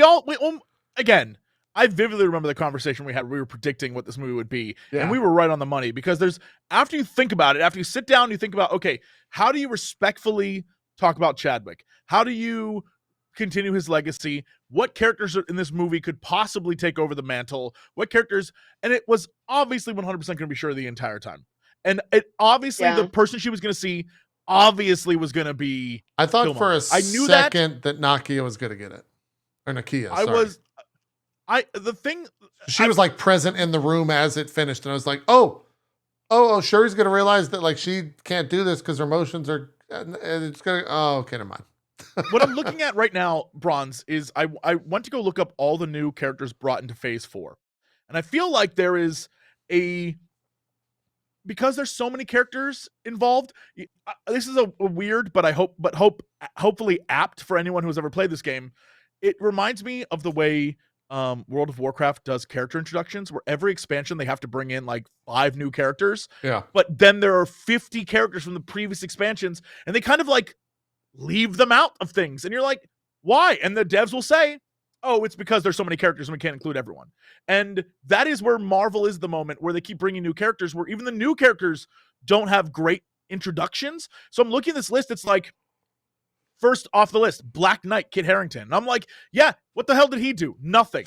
And then it's like, okay, it's like going down the list. And it's like, all right, you have Echo is another one. Okay, right? There's Miss Marvel, but she had her own show. There's America Chavez, who I thought was pretty good. Yeah. Moon Knight got some stuff. Kate Bishop, I think, has a lot of the same problems that Riri has. and that a lot of her motivation, like Kate Bishop again, is just like, I saw a man shoot an arrow during an invasion, and I'm like, I'm an arrow person now, like that kind of thing. It's like, okay, all right, I guess we'll have to accept it, right? Like that kind of stuff. Very few characters got. I think Shang-Chi got a lot of, like, that was good. That was a good character introduction. Yeah. But a lot of the new characters, this new generation, they're throwing them in, and they're like, well, you'll learn to love them. Is I think what they're trusting. And it's like, okay, we'll let you know. I mean, we're done with phase 4, so I guess onward to phase 5, where we'll hopefully have all of those characters we'll you see. just mentioned fleshed out to great extent. Two We'll things. see. One, someone linked this to me. Apparently, that is from Aztec culture. That the thing that they do. That's cool as in shit. the movie. That's So cool. that's where That's it's from. absolutely. His helmet, that plume serpent shit, fire. Again, this man stole every single scene he was in. 100%. I would watch part a of the movie film. with him. If they want to make a best movie part. just about him, in 100%. He was Best part of so the film. good. No, I also- Yeah, absolutely. no, I loved him. This is also He a was so really good. weird thing, but someone made the comment, and I couldn't agree more. I love the fact that he wasn't just absolutely fucking roided the shit out like most of the other dudes in MCU. Like, he just looks like a pretty I had this normal, like, diet and conversation exercise. yesterday. I had this conversation yesterday because there was, I think, a artist that said that the actor was fat, and I just I don't need think y'all he's to fat know. by any What? means. That's so ridiculous. What the fuck? I know, I don't think so either. But this was, if you look it up, you'll find it in 2 seconds. There was I think a comic book artist specifically who draws ripped comic book people, and said that the actor was fat. I just Jesus. want to get this out of the way right now. There is a difference between dehydrated on a low carb diet and people that are actually strong. Because I've also seen Sure. this conversation surrounding Thor and God of War. And I just need you to know that you cannot be strong and also be running at a deficit and dehydrated. And that's really what a lot of your favorite actors, that's kind of what they do, is they go on incredibly calorie restrictive diets and they stop drinking water to make their abs pop. But you need to understand that that's not what fitness is, and that's not what healthy bodies look like. Those are for aesthetics. And I always see this even with Jason Momoa, people being like, oh, Jason Momoa on vacation and he's got his belly out. No, baby, he's still fit. He's just eating like a normal human being, because you can't go on those restrictive diets for long periods of time. So I think he looks fabulous, and he's the first example of a healthy, like, jacked person. Because I promise you, there's plenty of muscle under there. If you look, it's hot. He's just not dehydrated, which wouldn't make sense because he lives underwater. Yeah. His people live at the bottom of the freezing ocean, and they have swimmers' bodies. There's no jacked as shit swimmer. That does not exist. It's like pure lean muscle. There's no ripped, like, muscle bound. You couldn't swim well. Yeah. Your ass would sink to the bottom. His to anybody legs that were thinks fucking huge, that, right, Vader? To anybody that thinks that physique is that's just, anybody can do that, go to the gym and do it. I'm just gonna say, try it. Yeah. Try to hit the gym and try to get what he has and see how long it takes you and see how tough it is, because I promise you, that body is not easy to get. He looks great. Oh yeah. Yeah. I loved I don't have a single complaint about Namor except for maybe his motivations, but I don't mind it too much. Like, you know what? I was with him. I was like, burnt to the ground, boy. I'm with you, dude. Ride or die. I thought he was. Put me on the back of an orca, my man. I love every scene he was in. I was like, he's got points. He's got points. Oh yeah, I was. Jesse, are you a convert? Like, this guy gets it. Are you a convert? Are you like, give me the weed? Oh, I'll turn into an ocean person. I was like ready to shout with him when he was on his throne. Oh yeah. I was ready to go. I was like, this guy again. One of the things that I think is really surprising is radicalized by the orcas. I love that. Sorry. Well, I mean, yeah, that's true. I love a good orca. But like, what's crazy to me is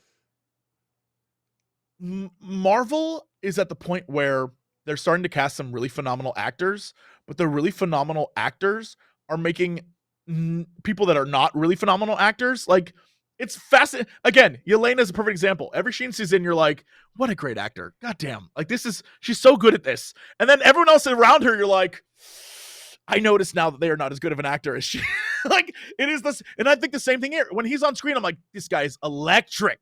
I can watch him he's do so anything. charismatic. Yeah, just and then, commanding. like, everyone around him, you're like, all right, we can tell who the actors are and who people are like, I'm just very good at this role. You know what I mean? Like, yeah. Okay. Yeah. All right. I'm with you. Hey, let's do some ranking. We got 10 minutes. Where's Black Panther Wakanda Forever sit in phase 4? I would say it is top 3 for sure. Easy top 3. I think no matter what deficits there are. Yeah, for me it is number 3. Yeah, for me it is number 3. Wanda sucked so bad in Doctor Strange and Multiverse of Madness that, like, all the good stuff in that movie, all I can think about is how much I hated Wanda. So, like, I can't believe I knocked down a Doctor Strange movie. That's crazy. That's crazy. Sometimes it be like that. But yeah, it's not about Doctor Strange. Sometimes Dr. Wanda Strange makes you that do movie. crazy things, you know? Yeah, no, I think for me it's 3 or 4. Sure. Yeah. Because I was just talking about how much I loved America Chavez's writing. So I have to say it's 3 or 4. I'm leaning towards 3, but I could be persuaded to move it to 4. I'm comparing it to it's things better of than Shang-Chi. Yeah, that's where because I'm with you guys on 3. I'm trying to think, like, moment to moment, set piece to set piece, is it better than Shang-Chi? Like, I thought the end of Shang-Chi was weaker. Shang-Chi wasn't 3 hours long, so that immediately puts it at a number 2 for me. They told the full story in not 3 hours, so that was pretty fire. I mean, if we're looking at 1, 2, and 3, 1, Spider-Man No Way Home is pure fan service to the nth degree. It is why it is number 1, because you left that film like... I don't know if it's pure. I think it was like a good film with fan service in it, is how I would say it. I think that there's I think it suffers from the fact that if you watched it with zero context, you'd be like, what the hell? Because it's very much like Endgame and Infinity War, where it's everything that exists in that movie you already knew going in. I actually had never seen the Andrew Garfield Spider-Man, and I hadn't seen the Tobey Maguire one since I was a child. Like, so, and I still loved it. Well, I don't know if that counts for anything, but I had never seen Andrew Garfield on camera or his character, Jamie Foxx's character. I'd never seen them before. Yeah. But like that movie that's why it's number 1, is because it hits that fan service thing. It makes sense to me as number 1 because it's designed to be the most pleasing thing. 100%. Yeah. Shang-Chi as a film, I think if we had to compare, like I still can never forgive Doctor Strange for Wanda. I will go to my grave being mad about that. But like, go watch us review Doctor Strange if you want to see what Jesse. We actually get into it. The crew fights. And Love and Thunder. The only thing I need to say about Love and Thunder is there's these two, like, I'm going to say they seem like Southern fried Christian girls, but they watch movies together. Okay. I don't know how to describe them, dude. Just like imagine like blonde moms. Like, I don't know, but they're just very charming to watch react to stuff because they're like, oh, isn't he sweet? I just like love. But them watching Thor Love and Thunder, they watched all the Marvel movies. They watched Thor Love and Thunder and they were like, what the shit is this? They're trying to be funny and scary at the same time. It makes no sense. And I was like, exactly. It was like the perfect summation of why I was like, that movie's it's definitely a 4 or 5. Like, it's like, so the fact that we have a clear dividing line, I think is very good for this phase. Like, what sucked, and what's good is good. And there's no like, it's kind of in the middle. And so I think if the only thing to compare it to is Shang-Chi. And Shang-Chi is a movie that I thought was tight, contained. It did what it's supposed to do. It introduced characters and concepts and worlds. It had fun. And at the end of it, you weren't like, they could have done away with this character or ruined this thing. All of it seemed to have a point. Even if it, like, the last fight was kind of like crazy out there. It had things had points and it made sense. So it's like, okay. So I'd have to put Black Panther 2 at 3. I think it's at 3, and Jesse, you just kind of gave me the reason when you were talking. And it's because Black Panther Wakanda Forever doesn't have a, like, main character for me. Like, none of the performances were strong enough to serve as the main character apart from Namor. And it's definitely not a film about Namor, right? Right. I think that's why I think Shang-Chi is better and sits at 3 for me. So, Bronze, are you in agreement? Are you okay with 3? Yeah. I don't feel that strongly about it. Yeah. I think Wakanda Forever and Multiverse of Madness are kind of the same for me in that they both have some really good scenes and then the connective tissue is lacking. And so I'm okay with them going either way. Okay. Mm-hmm. So that's phase 4. We're done with phase 4. All right. So where's the overall? This Where's is the the hard overall? one. 30 This films. is the dangerous one. So is it better than Civil War? No. Here's the question. No. You think it's okay. I thought that's harder for you to answer. I think, is it better than the first Black Panther?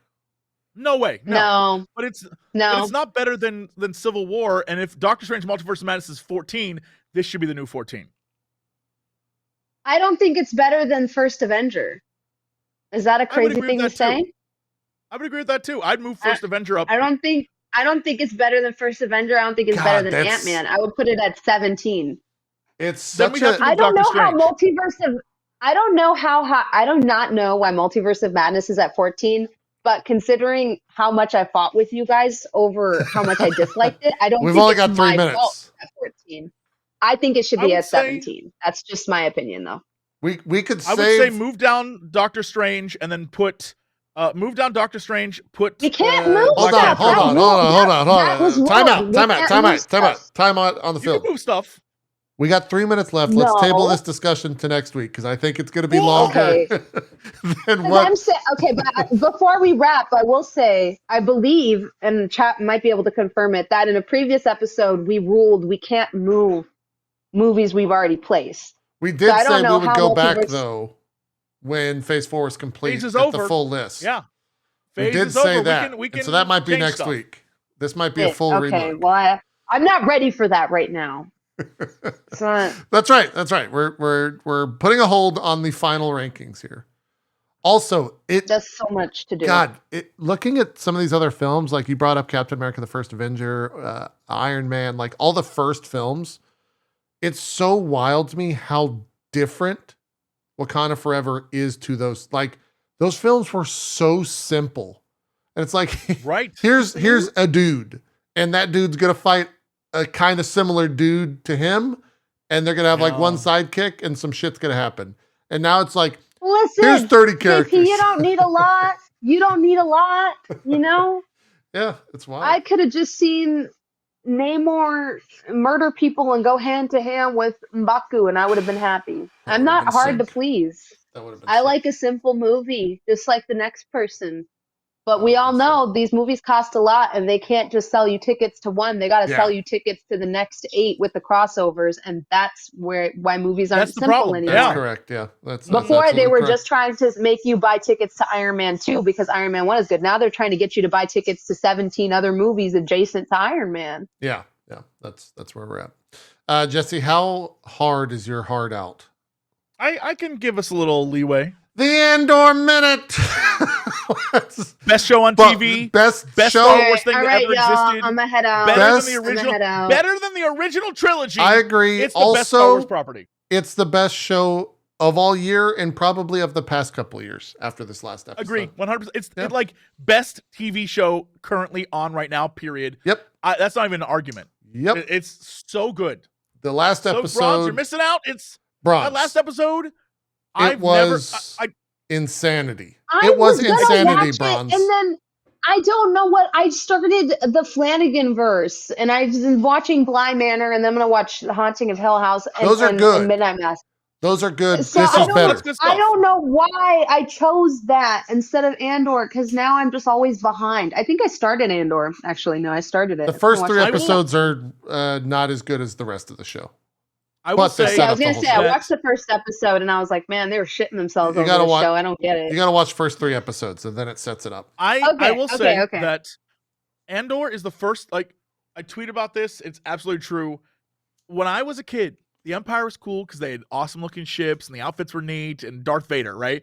But watching this show, I was like, for the first time ever, I didn't see the Rebels as like the weirdly dressed X-Wing pilots. Yeah. Like, I actually was like, I would ride or die with these MFers. I would, the way they show the like, I don't know, mundane nature of totalitarianism. This whole like, I'm like, I will burn the fucking empire to the ground. Let's go. Let's go. I watched that episode and was like, that was me with KOTOR. The first time I played that game, I was like, oh my God, this is the first time that I feel like I don't like the Empire and I don't like the Jedi either. And so I probably will enjoy it. Bronze, the most recent episode features. You like the Empire a lot, so it features one of the best. I don't even think this is two of the best monologues. Two is okay. I will say Stellan Skarsgård monologue at the end of episode 10. Everything. I was like, yeah. It's one of the best in like TV. Like it's really like good, it's Shakespearean and dramatic as fuck. How many Skarsgårds are there? There's a lot, and they're all great. Not enough. Not enough. They need more. 40, right? There's like a lot of them. Yeah. Because every time I turn around, there's a new Skarsgård. Are they making them in a factory in Sweden or somewhere? Like, what the fuck is going on? Yeah, it's the number one export. Yeah, they're gonna take that. Yes, 100%. They're gonna take that his monologue and like they're gonna teach that in acting school. Like it is. People are already using it and clipping together scenes from the entire like Star Wars series together. It's remarkable. It's so the whole thing. I was just like, this show keeps getting. That's I think the brilliant nature of it.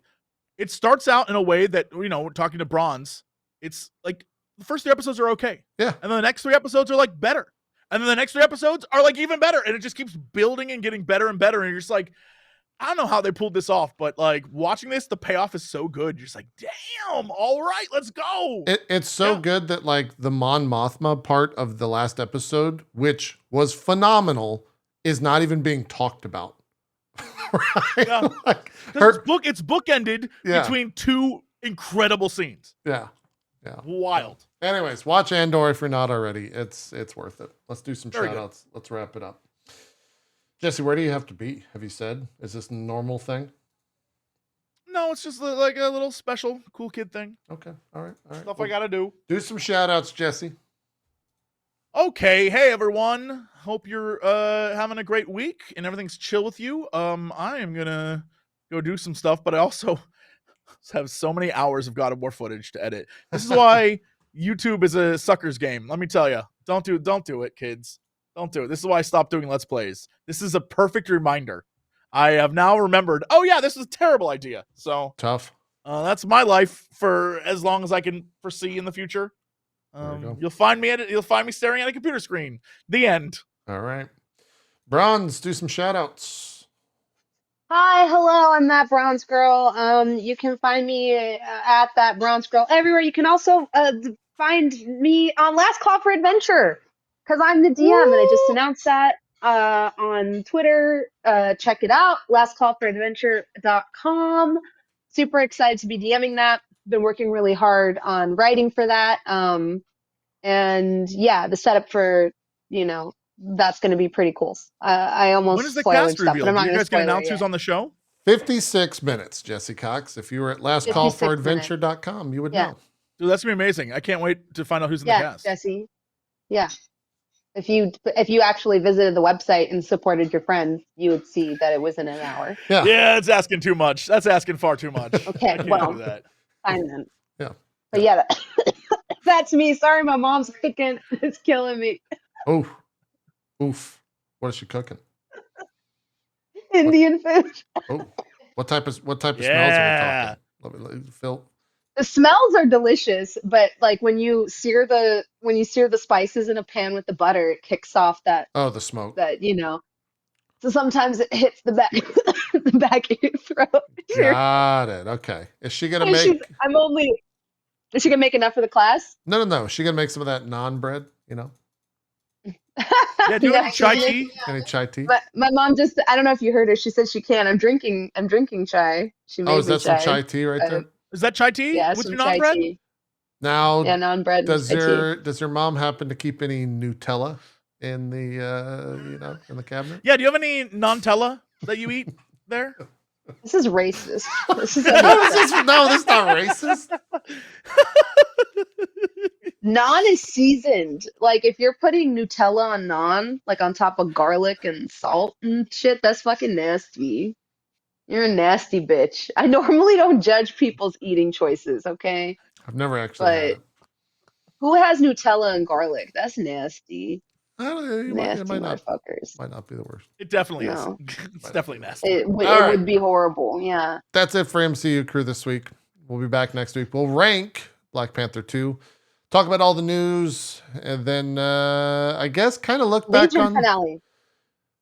We could do that next week. Yeah. We can also just talk phase 4 as well, as a whole, because we're I'm done. sure we can talk about all sorts of stuff. We got a bunch of stuff, I ain't so. got no heart out, so let's Yeah. get crazy. Yeah. We'll see you next Monday, 1 p.m. Eastern. Thank you so much. We're out of here. Have a good rest of your day. Bye, gang. Bye-bye.